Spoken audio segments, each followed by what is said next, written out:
একদিন দুপুরে সীতু খুব মনমরা হয়ে বসেছিল। তার পছন্দের খাবারের প্রতি খুব আকর্ষণ ছিল, কিন্তু আজ কিছু খেতে ইচ্ছা করছে না। হঠাৎ তার মা রান্নাঘর থেকে আসলেন, হাতে একটা ইলিশ মাছের মাথা।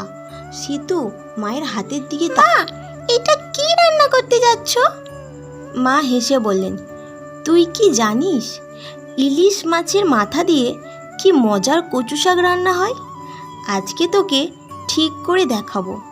সীতু অবাক হয়ে বলল, ইলিশ মাছের মাথা আর কচু শাক, মা কি অদ্ভুত কম্বিনেশন। মা হাসতে হাসতে বললেন, এটা একদম পুরানো রেসিপি, যা আমার মা এবং দিদিমা বানাতেন। মা প্রথমে কচু শাকগুলোকে ভালো করে পরিষ্কার করে কাটলো, তারপর ইলিশের মাছের মাথা দিয়ে রান্না করা শুরু করলো। ইলিশের মাথার তেল ও স্বাদ পুরো রান্নাঘরটিকে বিশেষ করে তুলেছিল।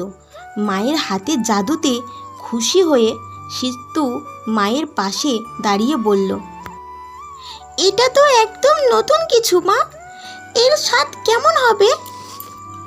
মা বললেন, খাবারে কিছুটা নতুনত্ব চাইলে খালি চিন্তা করলেই হবে না, হাতের কাছে যা কিছু থাকে সেটা দিয়েই ভালো রান্না করা সম্ভব।